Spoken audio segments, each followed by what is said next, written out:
सहयोग। हमारे डीएनए में गुण हैं, आत्मा में तो गुण है ही, इस डीएनए शरीर के जो बॉडी है इसमें भी वो गुण है परमात्मा के।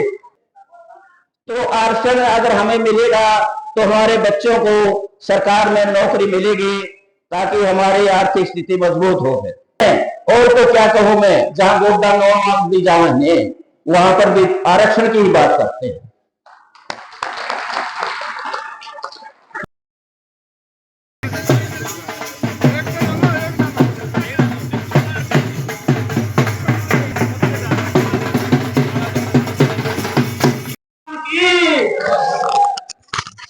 सबसे पहले मैं भगवान परशुराम की धरा को सर झुका करके नमन करता हूं। बहुत ही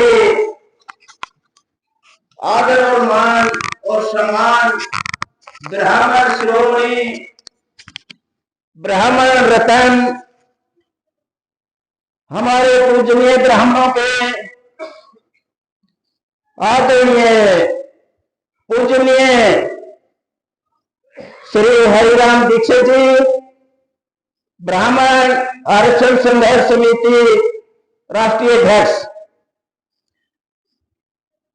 पंडित रामफूल शर्मा जी, पूर्व प्रधान ब्राह्मण सभा जिला जींद, पंडित रामफल शास्त्री जी, जो ब्राह्मण के हितैषी हमेशा हमेशा ब्राह्मणों के हर कार्य के अंदर भाग लेने वाले बहुत ही आदरणीय रामफल शास्त्री जी, पंडित अशोक शर्मा जी, प्रधान ब्राह्मण खाप हरियाणा, खांडा गांव से या बाहर से जितने भी यहाँ पर आए हुए हैं, आप सभी का मैं इस भगवान परशुराम की धरा पर हार्दिक अभिनंदन और स्वागत करता हूं।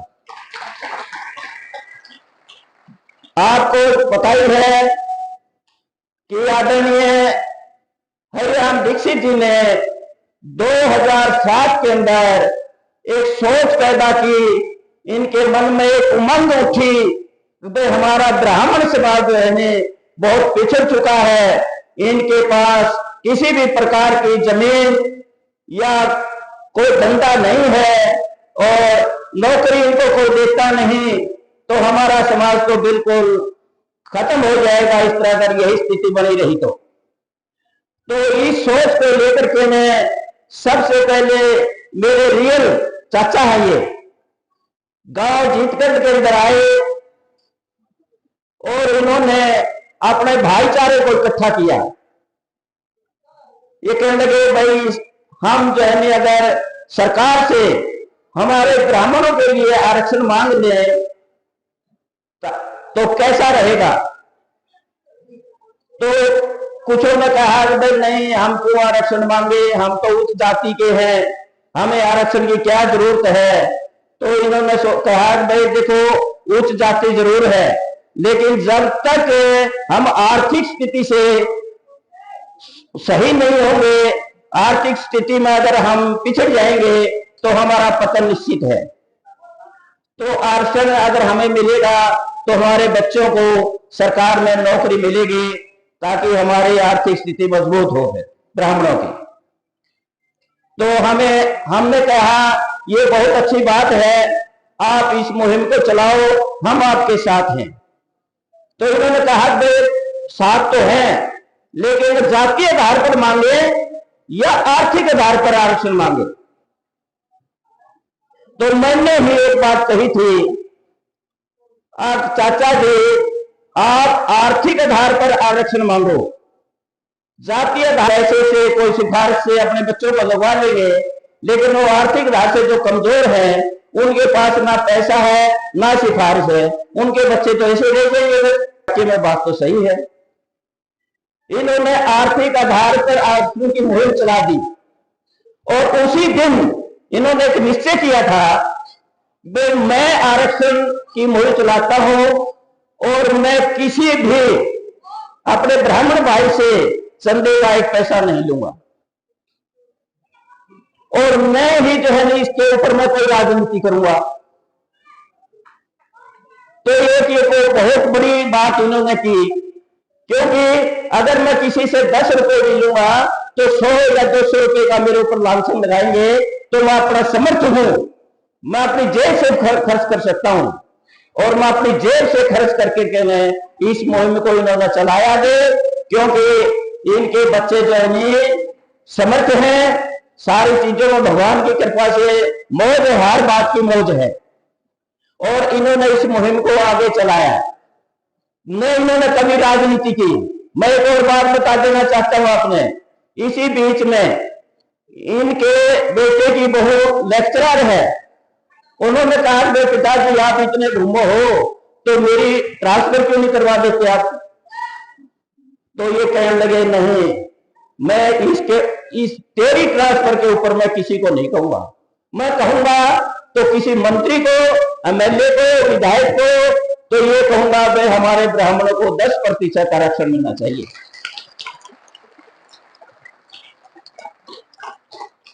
तो उसी मुहिम को लेकर के मैं सारे हरियाणा के अंदर घूमे, गाड़ी में तेल अपना डलवाना, मिलेगा आपको, और आप जो है चेयरमैन बन जाओ और भूपेंद्र हुड्डा के पगड़ी बांध दो, तो मतलब इसमें इसको छोड़ो आरक्षण को आप। तो इन्होंने पता क्या कहा, अब मुझे ना गाड़ी चाहिए, ना कोठी बंगला चाहिए, मुझे तो अपने गरीब ब्राह्मणों के बच्चों के लिए 10% आरक्षण चाहिए। ये कोई छोटी बात नहीं है, कोई नहीं छोड़ेगा इस बात को, सब लालच में आ जाते हैं। आपने दूसरों को भी देखा होगा, अब वहां यहां आते हैं आरक्षण के बहाने या किसी और के बहाने लूट करके न चले जाते हैं, लेकिन आज तक इसके इनके ऊपर किसी भी एक पैसे का भी लांछन नहीं लगा है। अब और कहीं पर कोई किसी ने निकाल कर किसी की सिफारिश करी हो, किसी के बारे में कुछ कहा हो, सोचते रहते हैं। अब जितने सिर्फ 12 बच्चे अभी ज्वाइनिंग के रह रहे हैं, पहले 146 थे, 246 थे, बाकी में ज्वाइन किया जाए मेरे बच्चों को, और जो है दिन रात चैन से नहीं पढ़ते, जहां भी जाते हैं, और तो क्या कहूं मैं, जहां गोड्डा भी जाए वहां पर भी आरक्षण की ही बात करते हैं। ये दिन के अंदर एक रंग रंगा हुआ है, हमारे ब्राह्मणों के बच्चों को कैसे मिले। WS क्या था जी, क्या है, तो उसमें हमारे बच्चों को इतना लाभ होने वाला नहीं है। क्यों? तो इसके बारे में भी इनको एक लगन है। अब हमारा आरक्षण जो है 10% है, देखो हम बढ़वाते नहीं, इसमें से 5% जो है आरक्षण हमारा बांट दो।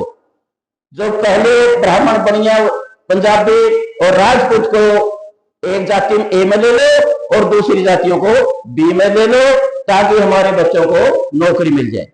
इसके बारे में दीक्षित जी और हम जो है मुख्यमंत्री मनोहर लाल खट्टर जी को दिल्ली हरियाणा भवन के अंदर भी मिले थे, लिस्ट जो है जारी करवाई, और हरिराम दीक्षित जिनके पीछे लगे रहे, आप जो है सीएम साहब के नजदीक हो, आप जो है उनसे बात करके लेने को ज्वाइन करवाओ। इस मातृभूमि जो माता रेणुका की भूमि है, ये कुरुक्षेत्र भूमि, मैं इसको प्रणाम करता हूं, और इस गांव के लोगों को भी प्रणाम करता हूं जो इस पवित्र भूमि में जन्म लिया है। आदरणीय भारत रत्न श्री हरिराम दीक्षित जी,